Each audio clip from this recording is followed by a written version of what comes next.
Merci infiniment pour votre précieuse participation et d'être venu aujourd'hui. C'est le week-end. Nous commençons maintenant la dernière session du dernier jour. Le titre, c'est l'expérience en dialogue humanitaire. Avec Monsieur le Président Michel Souleiman, on a 4 orateurs qui ont leur expérience en dialogue humanitaire. L'ex-ministre Yassine Jaber et Dr Asma Al-Ketbi. Monsieur le ministre Jaber est ex-ministre de Finances et d'Économie. Et Dr Al-Ketbi, Asma, la présidente d'organisation Sphère, c'est pour le droit humain et environnement, et professeur Veuthey, le vice-président de l'Institut international de droit humanitaire à Saint-Rémy, et professeur à l'Université de Nice, et M. Francois Roux, qui est le chef du bureau de défense au tribunal spécial pour le Liban. Monsieur le Président Souleiman, la parole est à vous. Merci, Excellence. Shukran. Thank you. You are welcome here on a Sunday morning. You did not sleep for a late hour, but you came to this conference. I personally think that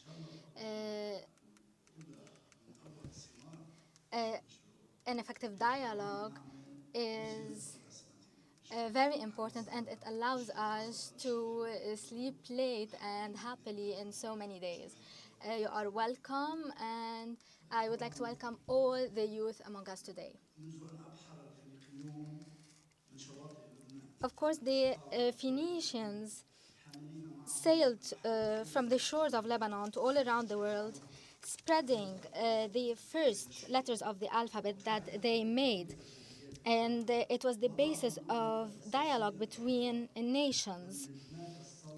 This is how they created the basis of dialogue and even globalization. The Lebanese people has continued in their message throughout history, and in this framework, the Lebanese thinker, diplomat, and politician Charles Malik participated in the drafting of the Universal Declaration for Human Rights, 1948, which is considered the first universal document that unified the concepts and terms which became the basis of values, freedoms, and traditions for dialogue. Lebanon has also suggested in 2008 with a speech by the president before the United Nations.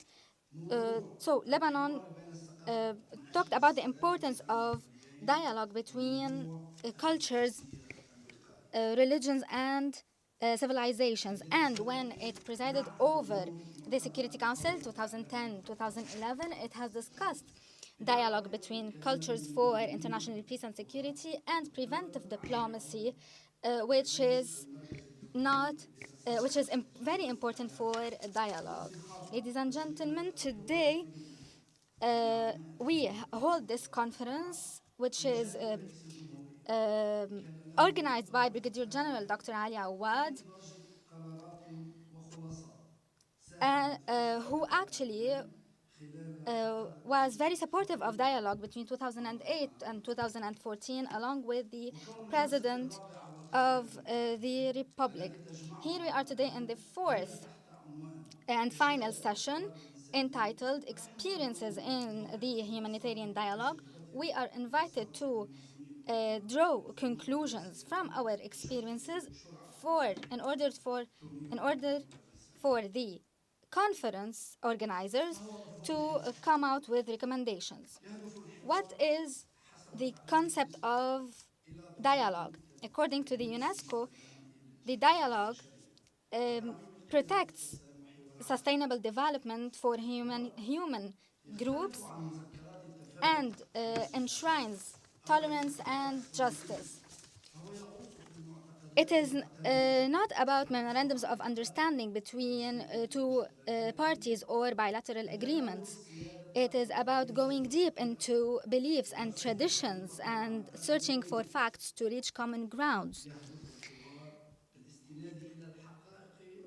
Based on these facts and common grounds, dialogue aims to develop democracy, which contributes to countering injustice and enshrining justice, as well as countering deprivation of rights and identity.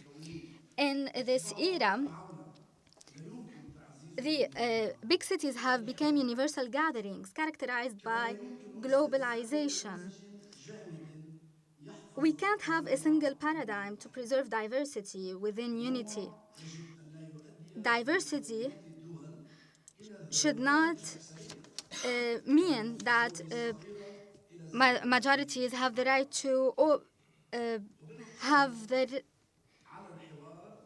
to be controlling of the minorities, and it doesn't mean that small countries disappear in this globalization. Dialogue should lead to common understandings of terms and expressions that form the social contract in all countries. We have to know that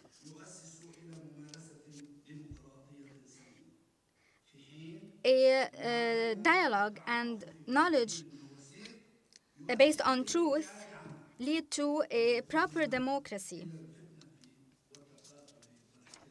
while staying away from these concepts leads us to fighting. Between diplomacy and preventive diplomacy, Dag Hammarskjöld defined preventive diplomacy as one of the most intelligent investments that we could undertake. The objective of preventive diplomacy, as defined by Boutros Ghali, former UN Secretary General, is as follows. Preventive diplomacy is not just working in order to prevent disputes, but it also depends on preventing the deterioration of disputes and their turning into conflicts. The Arab Peace Initiative, if it had found a way to its implementation through international mediation, it would have saved humanity. The tragedies that we witness today under the name of terrorism, isolation, and also racism. We also witness what is happening today in the Dome of the Rock in Jerusalem, and preventive diplomacy has to take a stance in this field as soon as possible in order to apply the Arab Peace Initiative. Israel's lack of implementation of Resolution 425 dated 78 led to bloody wars that were stopped in 2006 through the utilization of peacekeeping forces as an implementation of Resolution 1701, of course, in southern Lebanon. As another example of preventive diplomacy, we have to force Israel to commit to this resolution by withdrawing from Shab'a farms and Kafir Shuba. We are in dire need today to resort to preventive diplomacy in the war in Syria and in the issue of refugees. we have to solve this problem in coordination with the countries involved, Russia, United States, Iran, Saudi Arabia, France, and Great Britain, all the countries concerned. This is a threat that is a challenge for us all, and we have to find a solution to this issue today. After this, we may go towards a national dialogue. However, we first must stop certain issues that we face today, especially refugees who are knocking on the doors of Europe and other countries in the world. Of course, this may be considered as one of the most huge and widespread form of immigration in the modern world, and it involves Iraq and Syria and other countries in the Middle East. Without dwelling on examples, preventive diplomacy has also to face the issue of poverty in Africa and other parts of the world, which has reached totally unacceptable levels. We cannot live serene life while we hear of stories of terrible poverty that hits thousands in Africa.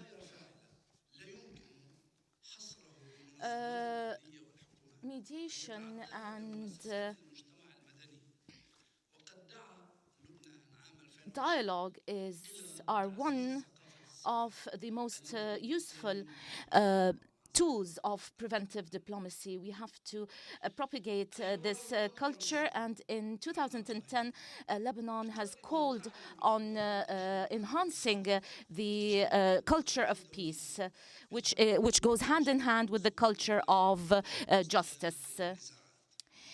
As for national dialogue, we have to realize that solutions that are based on external mediation may be influenced and are actually influenced by any disputes that may arise with external mediators or among external mediators. National dialogue is an internal procedure which is formal and aims at finding practical and political solutions to essential problems that cannot be reached in the framework of constitutional institutions. Ghassan Toueni, the late intellectual journalist and diplomat from Lebanon, of course, described the Lebanese Lebanese National Dialogue Committee as an inventive or ingenious creation, since it unites constitutional institutions and the opposition under the auspices of the president of the country, who is entrusted with the constitution and the conventions and agreements in order to carry out discussions that are not subject to political losses and gains. This process is a comprehensive national one and enhances mutual trust among the participants and with the citizens, which actually makes foreign support even easier without foreign parties impinging on our sovereignty. I'm not exaggerating if I say that the Lebanese National Dialogue has led to the adoption of a code of conduct or code of honor that may be applied in all circumstances, and to the Declaration of Ba'abda that has embodied a political process that aims at the neutrality of Lebanon when towards conflicts between axes, which is an historical Lebanese requirement. This declaration, the Declaration of Babda, has prevented, at least in a worst-case scenario, internal conflicts that are a reflection of regional ones. And, of course, military action. The national defense strategy in Lebanon has been presented to the Lebanese National Dialogue Committee. We also have to refer to the fact that the Babda Declaration has been adopted as an official document in the UN, Arab League and the EU, and has been supported by most countries, and an international support group for Lebanon has been created by the group of 5+1, as well as other countries. The national dialogue requires both internal and external support, whether from friendly countries or from international organizations. The Lebanese National Dialogue Committee has been accompanied in its work by a committee that groups an elite of intellectuals and politicians, and among us we find today many of these high-profile people, and which is, of course, the Information Committee, which has worked very hard in this field. Dr. Ali is one of the members of the committee that carried out this work. This committee has facilitated solutions and suggestions. It also comprised in its work through the means of social media, also members of the civil society.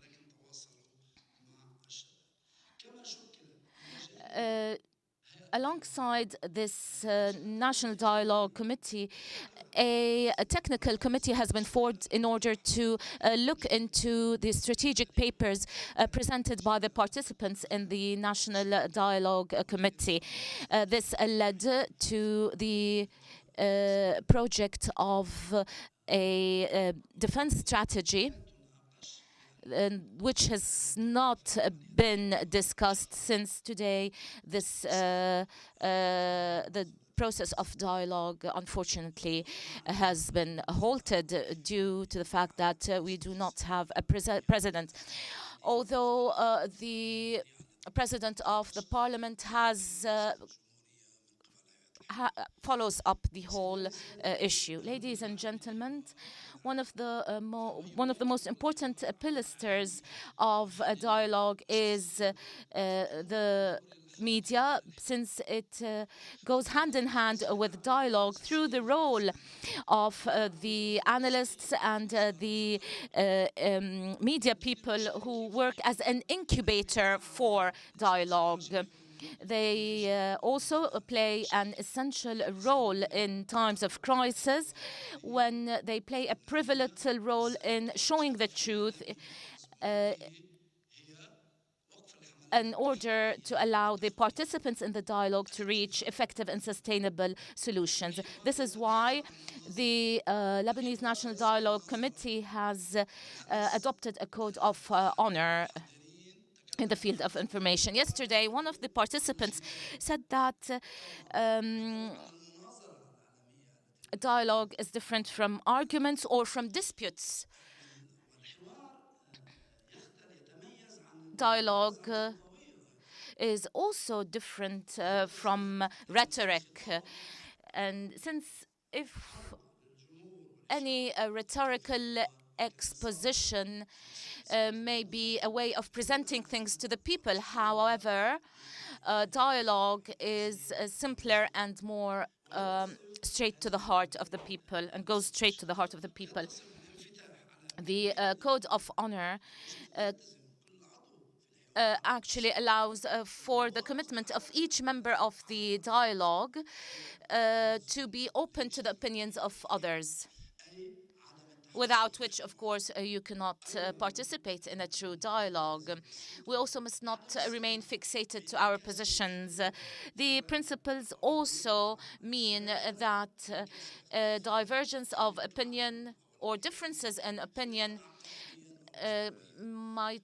should not be a reflection of any doctrinal or ideological convictions. And we should not reflect external conflicts in our own dialogue. Dialogue is extremely necessary in order to obtain stability when the government institutions fail to find solutions to the true problems that we suffer from. The dialogue on Iran's nuclear program has led to stability after years that led to agreement to the benefit of all. This new world requires that we double our efforts in order to create new spaces for a constant and continuous, as well as a joint dialogue among the different components of our country and our community. And this is why we have to be careful in stimulating participation. Thank you. We will start with His Excellency Minister Yassine Jaber, a current Member of Parliament and former Minister of Economy. Mr. Yassine will speak about human rights and economy at the service of dialogue. Thank you, Excellencies, Your Honor, ladies and gentlemen. It is a pleasure for me to be here with you in this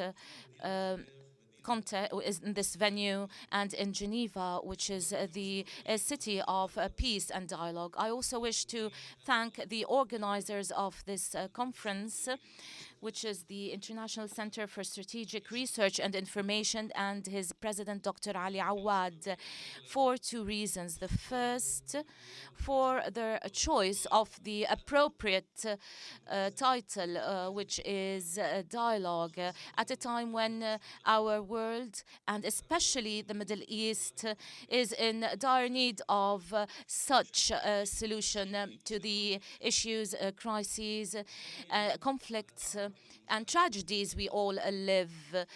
I also wish to thank you for inviting me to participate in this conference, since dialogue is a principle I have always believed in, especially after our experience in Lebanon over the past decades. The hard and harsh days we lived through during the Lebanese war convinced us that force cannot be a solution, and it is only by means of the recognition of others and resorting to dialogue can we reach real solutions. Based on this principle, the Lebanese leadership has gone back to a dialogue upon invitation of Mr. Berri in order to find solutions to the current political crises in Lebanon, and that have led to a political void that has been ongoing for a long time, which has negative repercussions on our country. We also witness changes at the international and regional levels, which will lead, we hope, to the creation of a political solution to the Syrian crisis after the failure of the military solution. Dr. Awad asked me to speak of my experience in the field of economic development at the service of dialogue. Since this session is dedicating on experiences in this field. After meeting Dr. Awad, many thoughts went through my mind. However, when watching scenes of refugees, whether Syrians, Iraqis, Lebanese, or others, that go towards Europe, and after years of this phenomenon, when we witnessed refugees going from these certain countries to neighboring countries such as Lebanon in the Middle East, of course, and after the titles in newspapers have covered extensively these news, especially in the first pages of these newspapers, and after we saw coverage on TVs, I went back to, in my mind, to 95 when I became a minister of commerce under Hariri. And the experience I went through in 4 years of government, and after that in parliament, I worked on what we call the Euro-Mediterranean dialogue, and also on cooperation between Arab countries. Both forms of dialogue depended on vicinity policies and cooperation as subjects. In June 95, I welcomed a delegation from the EU that wanted to present the Barcelona conference that was to be held in autumn that same year. And the objective of this conference was to create frameworks for cooperation between the southern Mediterranean and the Middle East, in addition to the Gulf states and Israel. And of course, we spoke of the issue of refugees. And we were, and now in 2015, we may remember the film Back to the Future and see how things have changed. What we may see is that in these countries we see poverty, unemployment, and which is exactly the opposite of what we see in the European countries. At the time, in that period, in the 90s, while talking to the European delegations, we realized that in 10 to 20 years, we would have found ourselves in a terrible situation, because there would be a demographic boom in the Arab countries, with more than 2/3 of the youth suffering from unemployment, while in the West, we would have zero population growth and an increased need in the workforce, in young people who may participate in the workforce. Of course, in the context of Barcelona, we spoke of the need to curb the refugee waves that may influence the infrastructure of these countries. This is why it was necessary to set a roadmap based on two principles. The first, the need for peace in the Middle East.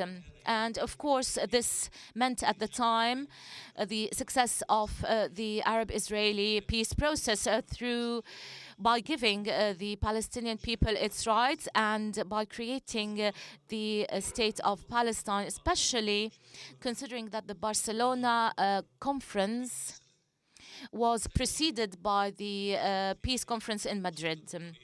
The second principle of this roadmap was a huge program of economic and social development in the Middle East in order to improve the conditions of life of these people, so as to put a stop to the problem of refugees. This plan depended on, the second point depended on the employment of huge numbers of people in many projects, whether tourism, social or other, agricultural or other, as well as the encouragement of European companies to carry out foreign direct investment in the Arab world.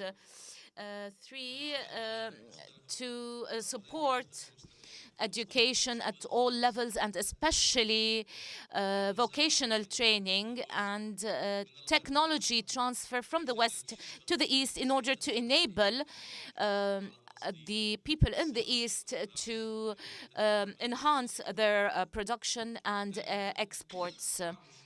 Three, the support to Arab or countries in the East in order to modernize their economic system and to encourage individual initiatives and the private sector for the provision of loans from the West in order to modernize the infrastructure and to create production or productive projects. Five, the removal of all tax barriers between the East Mediterranean and Europe. This was the project in '95, and it was and it played a role in the creation of stable or balanced relations between the two sides. Today, after 20 years of the beginning of this process, and while we witness these horrific scenes of refugees from the East to the West, we have to admit that the failure of the economic social project was one of the most important reasons that led to this situation. There is also the fact that the West could not give a push to the peace process and to influence Israel in stopping its violent and harsh policies. Two, there is also a sort of the Europeans actually did not implement all of the parts of the roadmap. They only the only thing that they actually implemented was the abolition of taxes and free trade, and the only beneficiary of this was Europe. As for agriculture, which is the most interesting part, and which is the field in which the East Mediterranean could have most benefited, the EU actually specified a certain quota for each country, which actually limited the export in agricultural produce from the East. Of course, non-tariff barriers were applied instead of tariff barriers. As for the sector of banking, some loans were given to the public sector and very few to the private sector.